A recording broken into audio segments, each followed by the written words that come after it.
네, 면접에서 여러분 말을 잘 못하십니까? 그렇다면은 6가지 화법만 잘 숙지하시면 여러분들도 면접에서 굉장히 좋은 말솜씨를 뽐낼 수 있을 거라고 생각해요. 오늘은 그 6가지 내용에 대해서 알려드리도록 하겠습니다. 자, 첫 번째는 바로 감정 표현의 활용법을 잘 연습하셔야 된다라고 하는 거예요. 이게 무슨 얘기냐면 나중에 이제 여러분들 면접관을 만나시게 되면은 이게 공기업이든 사기업이든 면접관들은 되게 능숙합니다.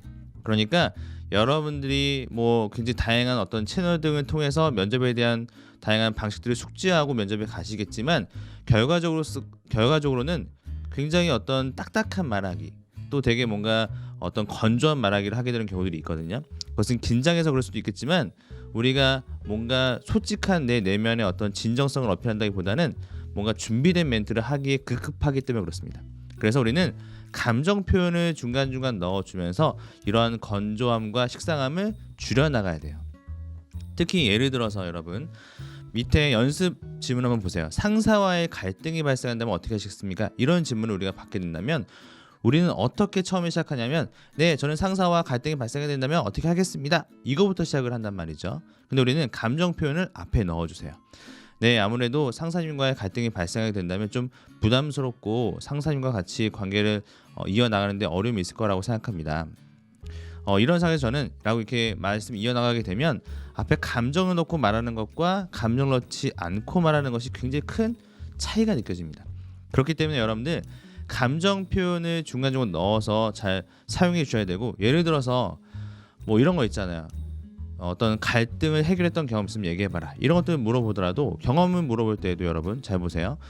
대부분의 친구들은 갈등을 어떻게 해결했는지만 자꾸 얘기합니다. 그런데 그 이전에 어떤 상황에 대한 감정 표현 같은 것들을 살짝 경험 안에 넣어주면 굉장히 달라져요. 예를 들어서 물론 저 또한 처음에는 제가 왜 먼저 다가가서 말을 걸어야 될지 몰랐지만 그래도 뭔가 그런 자존심이 상한 듯한 느낌이 들기도 했지만 그럼에도 불구하고 뭐 이 갈등을 해결해 됐었기 때문에 뭐 점점점 이런 식으로 여러분들이 중간에 그때 상황에 들었던 감정적인 표현들을 넣어주면은 굉장히 이제 내용이 살아나는 거죠. 그래서 여러분들이 주로 상황과 어떤 경험 질문에서 이러한 감정 표현을 활용하시면 좋겠습니다.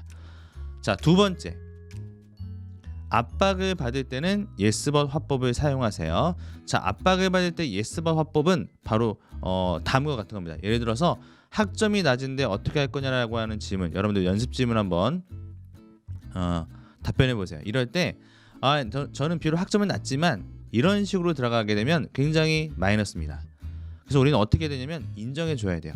어차피 내가 부족하다는 것은 이력서에 다 나와 있는 내용입니다. 그래서 이런 것들을 우리가 자꾸 변명하듯이 얘기하면 안 됩니다. 그냥 인정해 줘야 돼요. 네, 저 또한 좀 비록 학점이 낮은 부분에 대해서는 굉장히 좀 아쉬움이 많이 남는 부분이라고 생각합니다. 그래서 저는 이런 부분들을 보완하기 위해서 어떻게 노력했습니다. 이렇게 나가는 화법이 더 좋은 것이지 비록 학점은 낮지만 저는 다양한 대학생활 동안의 경험을 통해서 이렇게 나가는 게 되면은 뭔가 다 변명하는 것처럼 들려요. 그래서 우리는 그러한 말하기를 굉장히 주의하셔야 돼요. 자, 그리고 여러분들이 면접에 갔다는 건 뭡니까?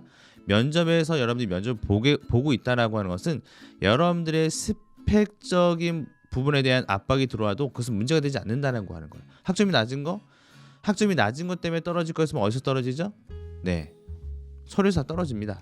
그러니까 우리는 면접까지 보고 있다라고 하는 사실은 여러분들의 어떤 스펙적인 부분이나 어떤 이력서에 나와 있는 나의 약점에 대해서 그것 때문에 떨어지는 건 아니에요. 그런 압박에 대해서 면접관들은 이 사람이 어떻게 보완하고 있는지를 더 파악하고 싶은 것일 뿐이지 나에 대한 약점을 잡아서 너 떨어져라 이렇게 하지는 않습니다. 자, 세 번째 화법 보세요. 여러 가지를 나열해야 하는 상황들이 있을 수 있습니다. 그렇죠? 여러 가지 질문들이 나열될 때가 있어요. 그러니까 예를 들면 면접관이 본인이 가진 경쟁력에 대해서 얘기해봐라 이렇게 물어볼 때 단순히 저는 어떤 것도 할 수 있고요, 이것도 할 수 있고요 이런 식으로 말하기보다는 여러분들 첫째, 둘째, 셋째 뭐 이런 식의 화법들을 활용하거나 우선, 다음으로, 마지막으로 이런 식의 화법 등을 넣어서 말하게 되면 이러한 관점 표현 뒤에 나오는 그런 멘트가 굉장히 중요한 멘트잖아요. 그렇죠? 그런 것들이 면접관이 더 귀에 잘 담아낼 수 있다는 거죠. 우리가 자기소개서 쓸 때도 첫째, 둘째, 셋째 쓰잖아요. 그렇죠? 첫, 둘, 셋. 1분 자기소개할 때도 첫째, 둘째 뭐 이런 식으로 표현하시잖아요. 그런 거랑 마찬가지입니다. 근데 뭐 예를 들어서 이제 본인이 가진 경쟁력에 대해서 얘기해봐라 이렇게 물어보게 되면 우리는 어떻게 네, 제가 가진 경쟁력을 크게 두 가지로 말씀드릴 수 있습니다. 먼저 첫 번째로는 이렇게 하게 되면 좀 더 자연스럽죠, 그렇죠? 첫째, 둘째 이렇게는 아닙니다. 요즘에는 그렇게 하면 너무 준비한 티가 많이 나니까 그렇게 해서 여러분들이 어떤 일종의 그 첫, 둘, 셋 우선 다음으로 마지막으로 이런 표현들을 잘 넣어주기만 해도 굉장히 똘똘해 보이고 되게 또박또박 전달하는 그 느낌이 들기 때문에 여러분들의 어떤 그 말하기에 대한 화법적 표현이 굉장히 올라갈 수 있어요. 우선 세 가지를 배워보고 다음 영상에서 여러분 나머지 세 가지에 대한 것들도 배워보시도록 하죠.